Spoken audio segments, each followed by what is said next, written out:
take care of you.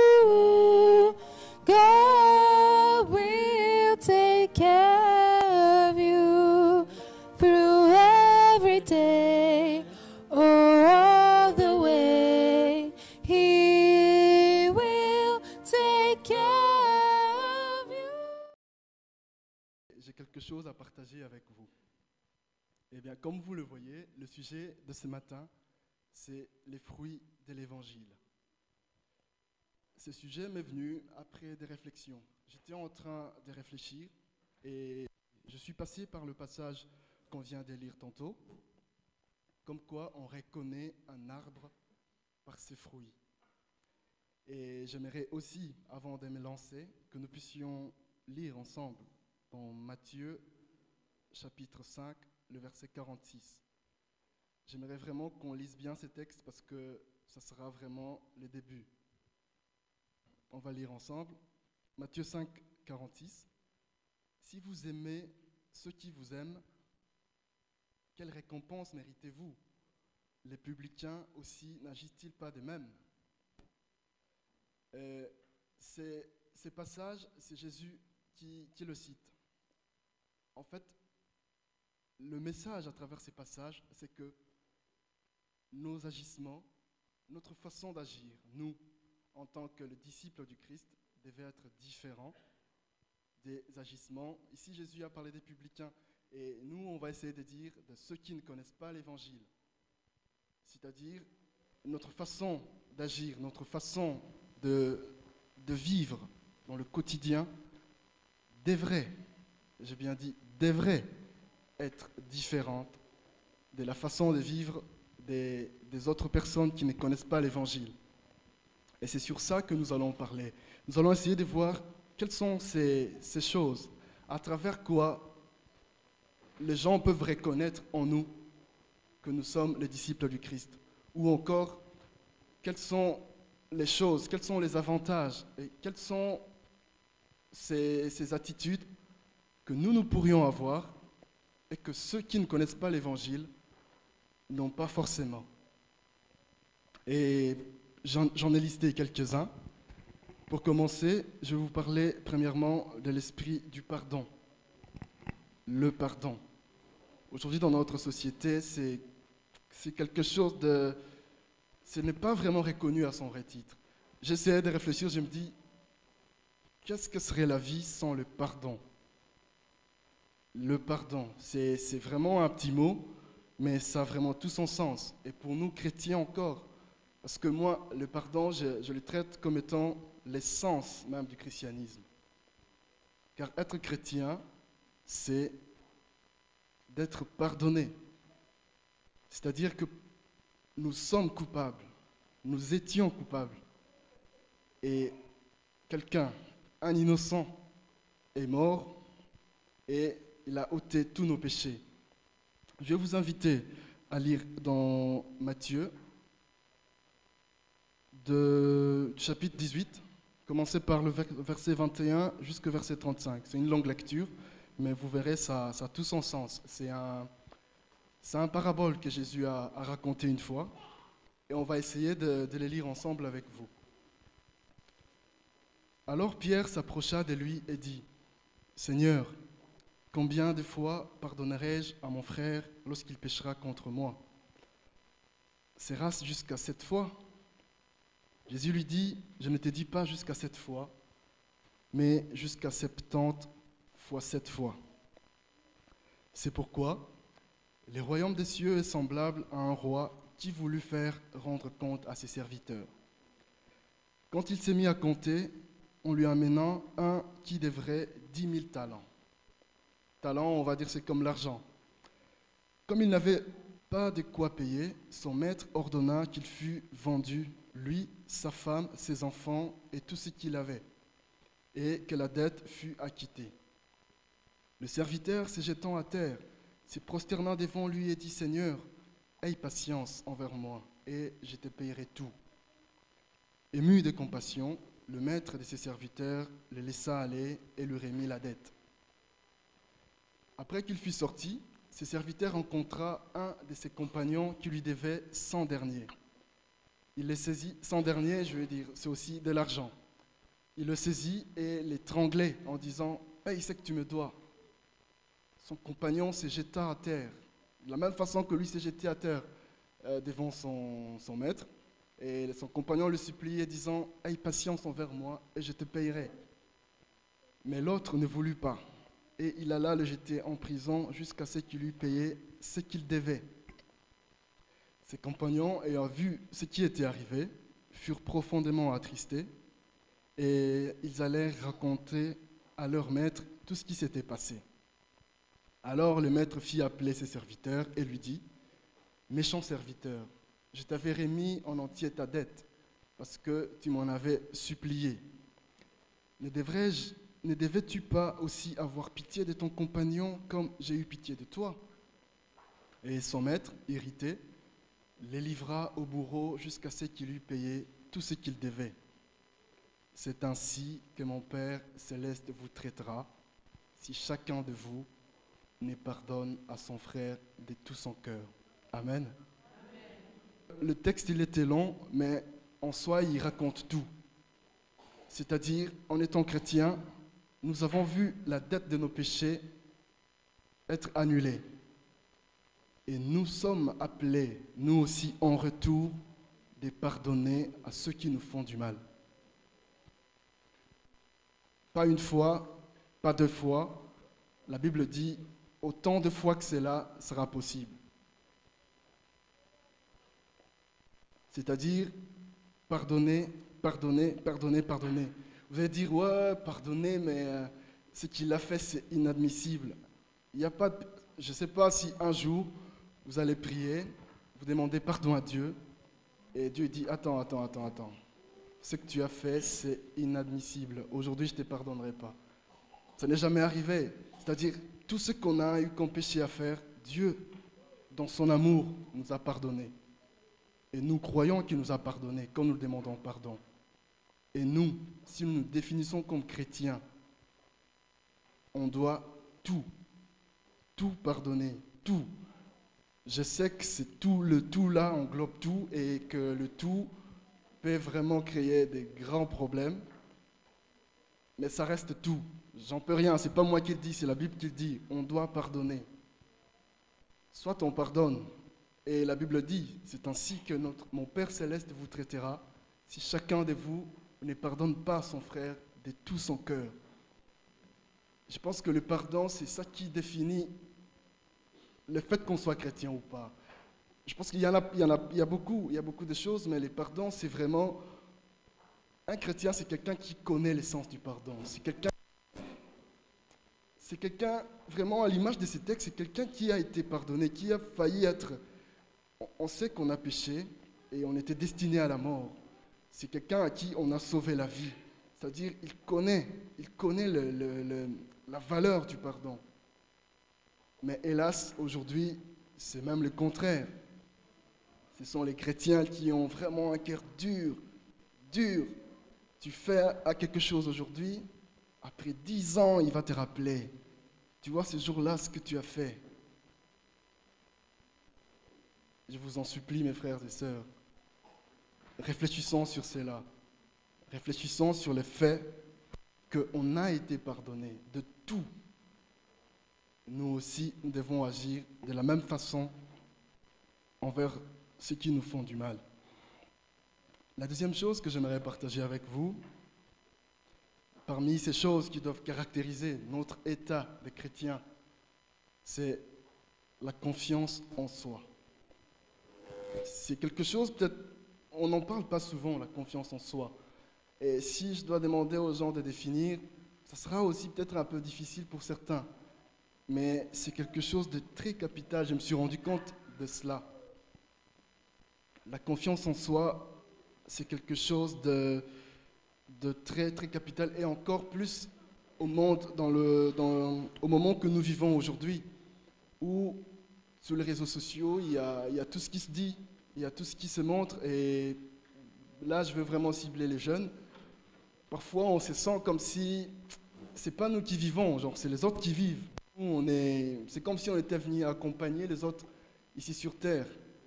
Et il y a beaucoup de ces enfants, il y a beaucoup de ces jeunes qui ont eu vraiment la vie gâchée par manque de confiance en soi.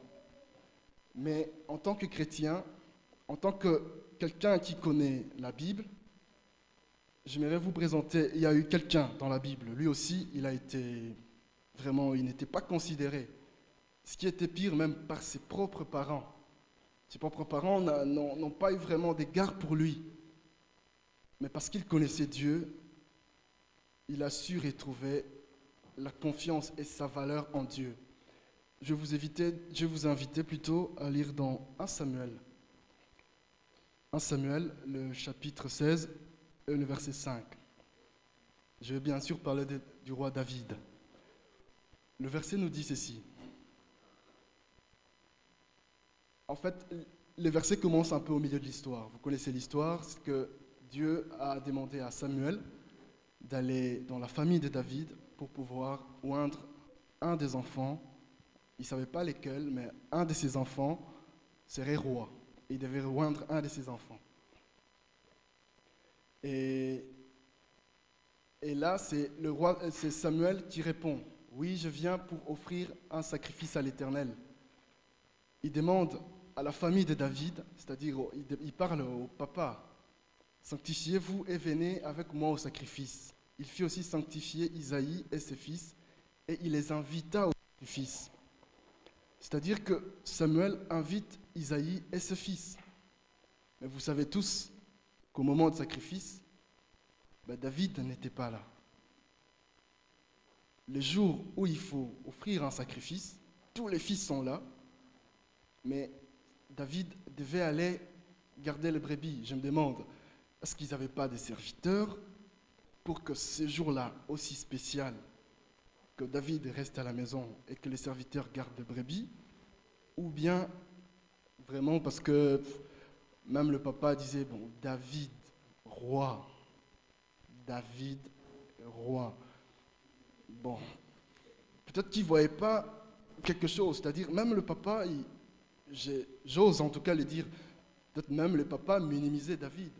C'est-à-dire le jour où le sacrificateur vient et il demande qu'il faut offrir un sacrifice, je veux dire c'est quelque chose de spécial. Les sacrificateurs, ils ne viennent pas chaque jour. Mais malgré ce jour-là, David devait quand même aller oindre il devait quand même aller garder les brebis.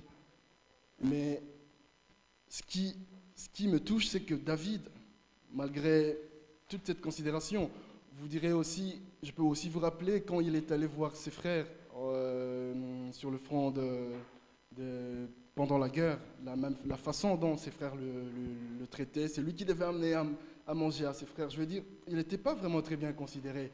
Mais malgré tout ça, David, il arrive à dire que je remercie le Seigneur parce que je suis une créature si merveilleuse.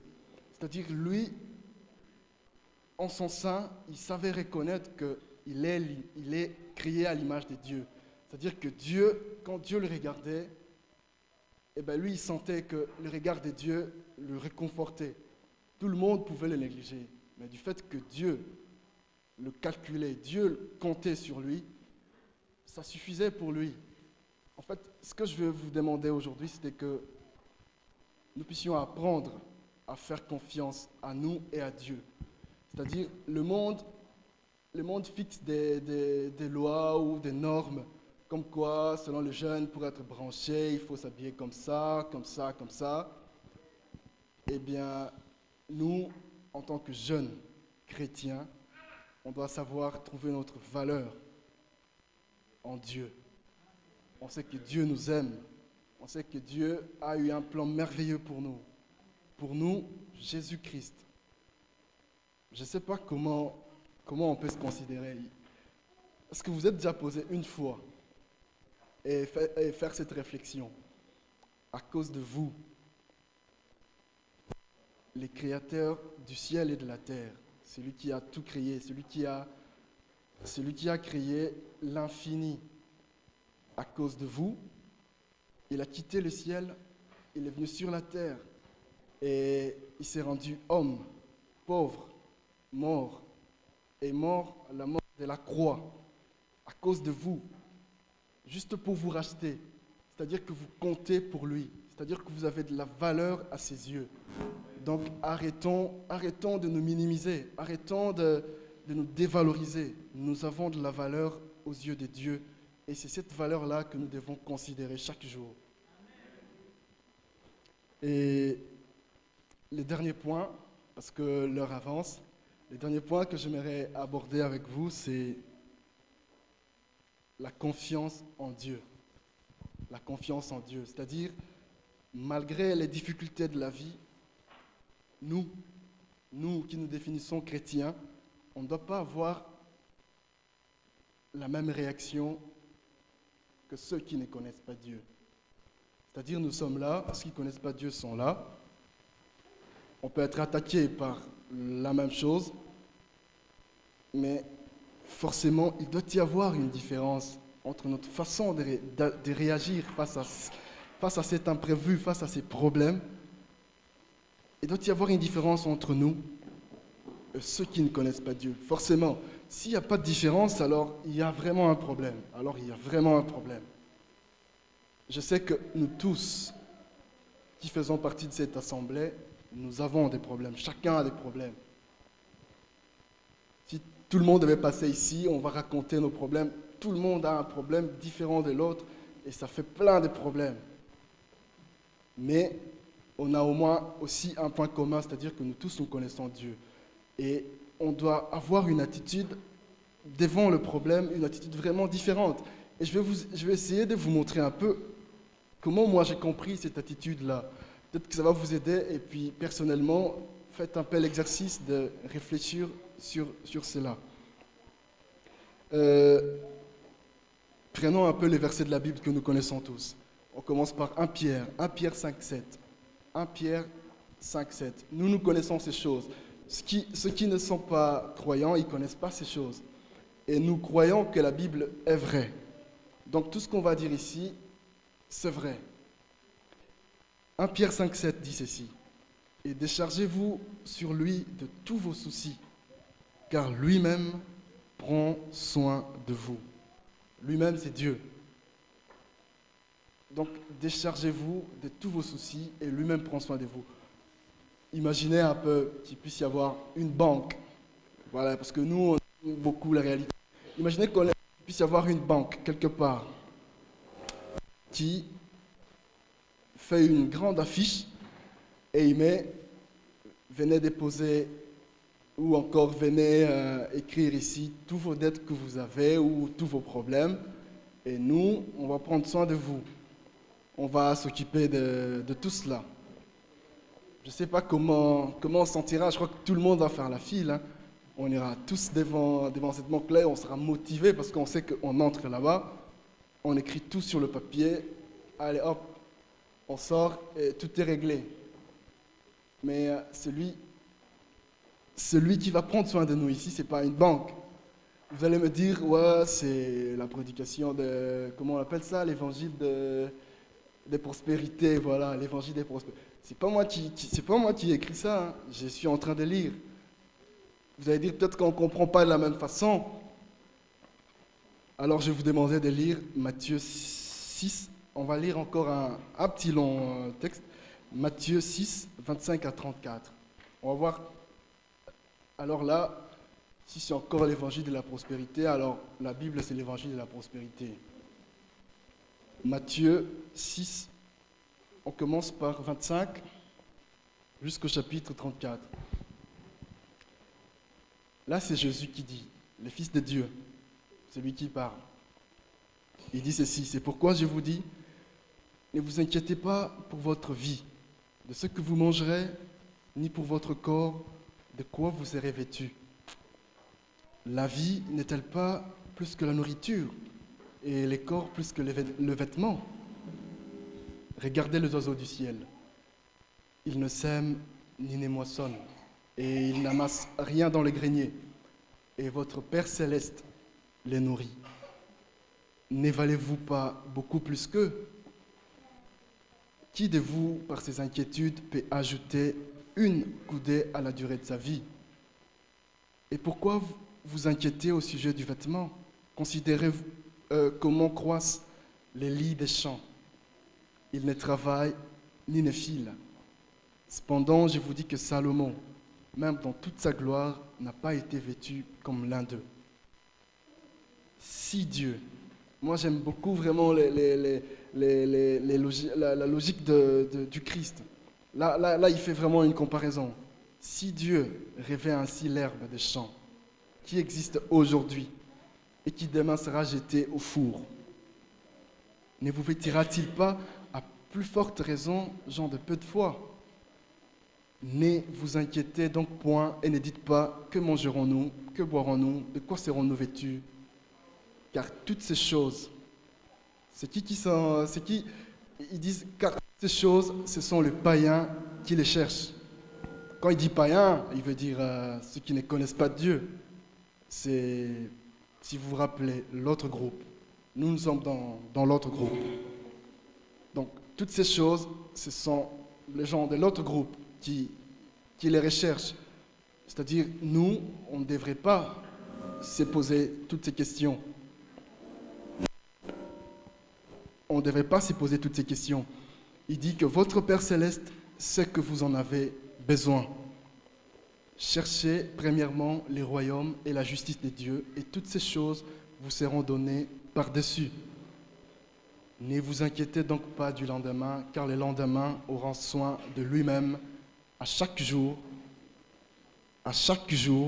suffit sa peine. Alors, si ça, c'est l'évangile de la prospérité, je vous laisse conclure. Ce que je veux dire, c'est que nous connaissons ça. Nous connaissons que celui qui dit ça, c'est le Créateur du ciel et de la terre. Celui qui dit ça, c'est celui qui est vie. Celui qui dit ça, c'est celui qui promet et qui ne ment jamais. Alors, mes frères, mes sœurs, nous devons avoir une autre attitude. Notre façon de réagir face aux problèmes doit être différente d'avec ceux qui ne connaissent pas Dieu. Parfois, ça arrive. Et ce que je veux dire ici, c'est très important. Je ne dis pas que tout ira bien. Je ne dis pas que les choses iront tout bien pour vous. Non. Non, on n'est pas au paradis. Les choses iront mal. Ça ira parfois très mal. Mais il nous promet que même quand les choses iront mal, il sera avec nous. Et s'il est avec nous, alors on peut être sans crainte. Vous connaissez l'histoire les amis de Daniel, Meshach, Shadrach et Abednego. Ils ont refusé de se prosterner et après, on les a dit, on va vous jeter au four. Et il était vraiment très chaud. Quand je faisais une réflexion sur ça, je me dis, en tout cas, Dieu pouvait, à ce moment-là, faire en sorte qu'il ne puisse pas entrer dans la fournaise, on est bien d'accord. Il est capable de le faire, pour l'honneur de son nom. Mais vous voyez comment Dieu agit, c'est-à-dire il laisse qu'on puisse jeter ces trois jeunes Hébreux. D'abord, il laisse vraiment que la catastrophe arrive, et après, je ne sais pas qu'est-ce qui se passait dans la tête des jeunes Hébreux. Quand on a ouvert la porte, ils disaient, Dieu, c'est maintenant. On les prend comme ça. Dieu, s'il faut le faire, c'est maintenant. Mais il n'y a rien qui se fait. Et à l'intérieur. Et seulement là que Dieu vient agir. C'est-à-dire, vous ne savez pas comment Dieu va agir. Parce que moi, en plus, je ne sais pas. Moi aussi, j'ai des problèmes, des grands problèmes. Mais je sais seulement qu'il sera avec moi et il est avec moi. Et ça, il le dit dans Ésaïe. Ésaïe, chapitre 43, verset 2. J'aimerais qu'on le lise, vraiment. C'est un verset que j'aime beaucoup. Ça me réconforte quand les choses vont mal. Ésaïe 43, verset 2.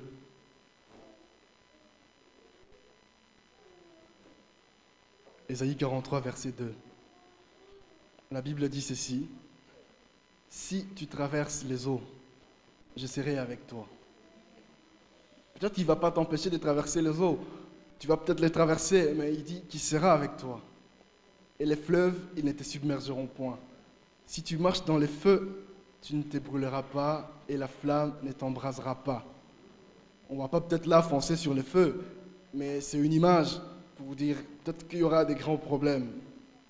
Mais sache que du fait que tu me connais, du fait que tu as accepté Jésus dans ta vie, tu as fait de lui ton maître, c'est-à-dire que tu es maintenant aussi mon enfant, je serai avec toi. Pour finir, je vais raconter une petite histoire personnelle. C'est l'histoire avec mon jumeau, parce que je suis jumeau. Mon jumeau, il est resté au Congo. Et avant que je ne vienne ici, on a eu un problème. En tout cas, c'est une histoire personnelle, les gens ne les connaissent pas. Donc, j'aimerais que ça reste entre nous ici. Que ça reste entre nous. Alors, il a fait quelque chose de... Il a été pris dans les problèmes des viols à l'encontre d'une jeune fille. Bon, c'était pas... Il l'a pas fait, mais il s'est retrouvé dans ces affaires-là. Et d'un jour à l'autre, il est transféré à la police est venue le chercher. Après, on est parti à la commune. Après la commune, ceux qui connaissent comment fonctionne le système là-bas, ils sont partis au parquet. Au parquet, c'est genre... après là, c'est la prison. Et quand tu entres dans la prison, si tu as des problèmes, mieux vaut le finir avant d'entrer dans la prison. Parce qu'une fois que tu entres, pour sortir, c'est très difficile. Genre tu entres, mais et qu'il faut traiter ton problème, on va te dire toi, assis-toi d'abord là, attends, on verra ton problème après. Et ça peut faire 1 année, 2 ans, 3 ans. Donc il fallait éviter qu'il entre en prison. Ce qui est drôle, c'est qu'au début, quand c'était encore dans notre quartier, c'est-à-dire au bureau de police du quartier, on est venu voir mon père, on l'a dit, eh ben, ton fils, on l'a arrêté pour des problèmes, des viols, tout ça. Et mon père répond, moi, j'irai pas. Allez dire à votre maman ou prenez vos grands frères, allez régler le problème. Il n'est pas venu. Et puis, on est arrivé à la commune. Là, il commençait à sentir que c'est vraiment du sérieux. Il a commencé à venir. Et une fois arrivé au parquet, là, c'était vraiment sérieux. C'était genre, dans 2 jours, si vous ne réglez pas le problème, votre enfant, il va en prison. Et c'est là que j'ai vu mon père vraiment, comment il s'est battu, c'est ce jour-là. C'est-à-dire, il a tout fait. Je crois qu'il a fait peut-être pendant ces 2 jours, il ne s'est pas lavé. Il était vraiment au four et au moulin. Il partait à gauche pour chercher l'argent. Je voyais mon père, j'avais vraiment envie de pleurer. Et quand je faisais cette méditation, pourquoi je vous raconte ceci déjà? C'est pour arriver à un verset de la Bible. Je ne sais plus vraiment c'est lequel, mais la Bible dit « Si méchants que vous êtes, vous savez donner des bonnes choses à vos enfants. » Vous savez la suite? C'est quoi la suite? Ouais, à combien plus forte raison, lui, le bon? C'est-à-dire, quand j'ai vu mon père, comment il s'est donné pour que son fils n'aille pas en prison. Et à combien plus forte raison, Dieu ne fera pas en sorte que les choses puissent aller bien pour nous, ses enfants. Vous savez ces choses. Vous êtes heureux pourvu que vous le pratiquiez. Amen.